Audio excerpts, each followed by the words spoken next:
Good morning लोगों। ये हमारा आज 8वां दिन शुरू हो गया है, या 9वां नहीं, 8वां काउंट ही ख़त्म हो गया ना दिनों का। तो ये सुबह का नाश्ता है,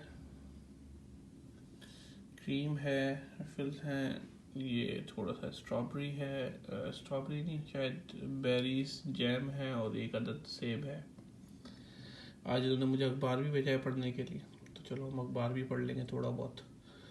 तो नाश्ता ये आ गया है, चाय मैं बनाता हूँ साथ इसके, और फिर नाश्ता करते हैं। हाँ तो भाई, सीन कुछ ऐसा है कि आज जो खाने का मेन्यू था उसमें दिन में थी ट्यूना फिश, और रात में थी बीफ चीक्स।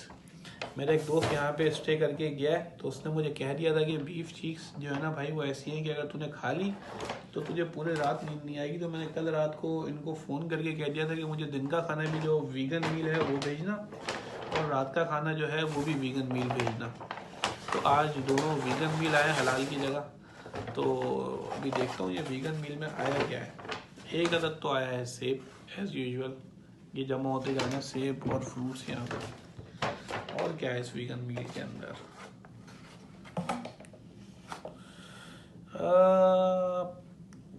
पता नहीं यार ये क्या चीज़ है, समझ तो मुझे भी नहीं आ रही, लेकिन काफ़ी सारी सब्जियां हैं, तो पता नहीं, दिखाता हूँ आप लोग। चलो भाई, ये आई हुई है घर से कढ़ाई बन के, ठीक है। तो मेरा ख्याल है कि अब मैं थोड़ी सी कढ़ाई खा लूँ।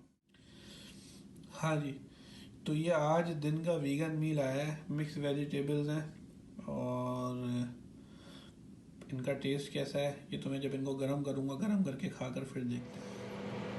इस चीज़ का ख्याल रखिएगा कि माइक्रोवेव जो है ना वो आपको मोस्ट लाइकली, क्योंकि मैंने जो दूसरे क्वारंटीन के ग्रुप्स हैं वो मैंने ज्वाइन किए हुए, तो वहाँ पर भी सबसे ज़्यादा जो इशू आ रहा है वो यही आ रहा है कि माइक्रोवेव होटल प्रोवाइड नहीं कर रहा। तो मेक श्योर कि आपको माइक्रोवेव पहले से आप अरेंजमेंट करके रख लें, ताकि जो भी आपका यहाँ पर रहने वाला है वो आपको डिलीवर कर सके पर्थ में होटल में। बाकी दूसरी स्टेट्स में तो बालकनी और ये सारी चीज़ें मिल रही हैं, पर्थ के अंदर जो है ना ये चीज़ें नहीं मिल रही हैं। इवन यहाँ पे तो फ्रेश एयर का भी मसला है, दूसरी स्टेट्स में बालकनी वगैरह मिल रही है, मेरी दोस्तों से बात हुई है। तो if you are coming to Perth, make sure कि माइक्रोवेव का पहले से अरेंजमेंट करके रहो। तो हत्तुल इम्कान जितने सॉसेज और जितनी हरी काली मिर्च नमक जो कुछ मेरे पास था वो मैंने डाल दिया इसके अंदर। अभी पता नहीं है क्या चीज़। चलो सबसे पहले जो है ना सेफेस्ट बेट ये कि गाजर खा ली जाए।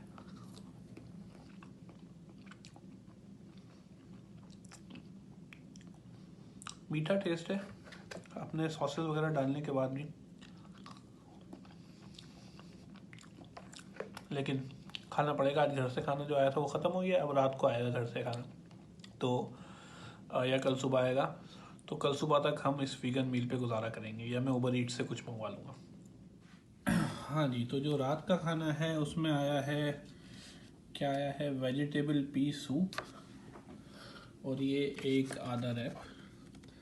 क्योंकि ट्यूना रैप था तो ट्यूना मैं खाता नहीं हूँ, मैंने इनको कहा था मुझे आज वीगन मील भेजें, तो ये वीगन रैप है जिसमें क्रंची वीगन रैप और ग्रीन पी सूप।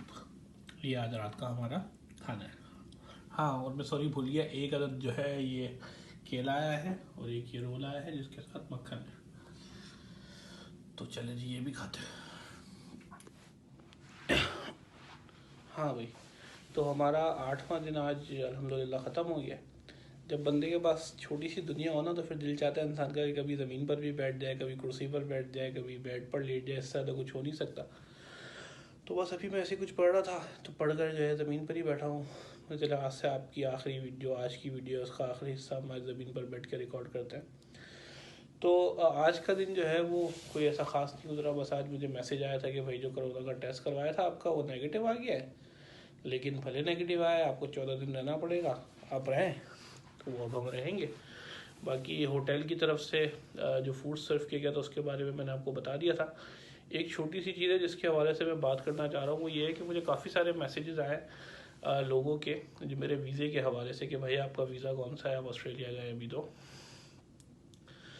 तो क्या बॉर्डर्स ऑस्ट्रेलिया के ओपन हो गए नहीं हुए। तो यार बॉर्डर्स ऑस्ट्रेलिया के ओपन नहीं है, बॉर्डर्स ओपन है सिर्फ परमानेंट रेजिडेंट्स के लिए और जो सिटीजन हैं उनके लिए।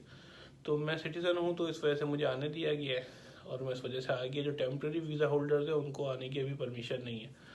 और काफ़ी सारे इंटरनेशनल स्टूडेंट्स हैं, उनके भी मुझे मैसेजेस आए 2-3 फेसबुक पर भी और यूट्यूब के ऊपर भी, कि वो काफ़ी ज़्यादा सर्कमस्पेक्टेड इन लोगों ने भी अप्लाई करना है कि उनको अप्लाई करना चाहिए या नहीं अप्लाई करना चाहिए, क्योंकि जो एजेंट्स हैं ना, जो कंसल्टेंट्स हैं, वो लोगों को फोर्स कर रहे हैं कि आप जो है अभी कौन सा इंटेक आएगा, फैब इंटेक के लिए अप्लाई कर दें, और वो लोगों से अप्लाई करवा रहे हैं। अच्छा, मैं जितने भी लोग पाकिस्तान में भाई, अगर तो आपके पास कोई बेतहाशा पैसा नहीं है, अंधा पैसा नहीं है, तो आई विल हाईली रिकमेंड कि आप फैब सेशन में अप्लाई मत करो, क्योंकि जुलाई तक तो बॉर्डर खुलने के कोई चांस है ही नहीं।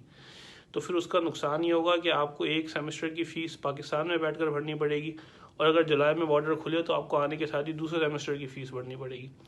और वर्स्ट कम सिनारियो भी अपने जहन में रखो कि अगर जुलाई में भी बॉर्डर नहीं खुलते हैं तो आपको 3 सेमेस्टर्स की फ़ीस अपने पास से भरनी पड़ेगी, जो एक मिडिल क्लास स्टूडेंट तबका वहाँ से आता है उसके लिए अफोर्डेबल नहीं होगा। क्योंकि अगर आप किसी यूनिवर्सिटी में आ रहे हो तो 3 सेमेस्टर्स की फ़ीस तकरीबन $45,000 बन जाती है, जो पाकिस्तानी 60-70 लाख रुपए हैं। तो मेरा नहीं ख्याल कि हर बंदा पाकिस्तान में जो इंटरनेशनल स्टूडेंट है जो वीज़ा पर आना चाहते हैं उसके लिए ये चीज़ फिजिबल होगी, क्योंकि मोस्टली लोग ये सोचते हैं कि हम यहाँ पर आके अपना वीज़ा अप्लाई करेंगे। तो जो इंटरनेशनल स्टूडेंट्स हैं जो वीज़े अप्लाई करना चाहते हैं उनके लिए भाई मेरी एडवाइस यही है कि फ़िलहाल अप्लाई मत करें, क्योंकि कुछ कंसल्टेंट्स के साथ भी मेरे रवाबित हैं। तो इस वक्त जो है ना हाई डिक्लाइन रेट है, बहुत ज़्यादा वीज़ाज़ डिक्लाइन हो रहे हैं, बहुत कम वीज़ाज़ ग्रांट हो रहे हैं। तो सेफ़ प्ले करें, अभी रुक जाएं जुलाई इनटेक तक, फरवरी मार्च तक जो है वो सिचुएशंस क्लियर हो जाएगी इंशाल्लाह ताला, ये वैक्सीनेशन आने के बाद, कि जुलाई में बॉर्डर्स खुल रहे हैं या नहीं खुल रहे। तो अभी जल्दबाजी करने का कोई फ़ायदा नहीं। और अगर आपको कोई कंसल्टेंट ये कह रहा है कि आपका गैप ज़्यादा हो जाएगा, आप अभी अप्लाई करें और ये करें और वो करें, तो आप इस बात को समझ लें कि वो सिर्फ आपको पागल बना रहे हैं। पूरी दुनिया को पता है इस वक्त दुनिया में कोरोना आया हुआ है और ये दुनिया स्टैंड स्टिल पर है पिछले 1 से 1.5 साल से।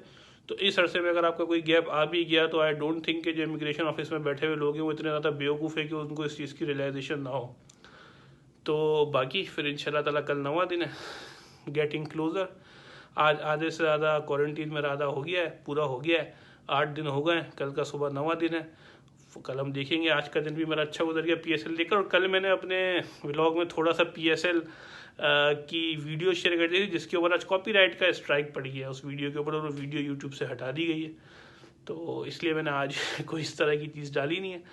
तो फिर मिलते हैं ब्रेक के बाद। अस्सलाम वालेकुम वरहमतुल्लाह।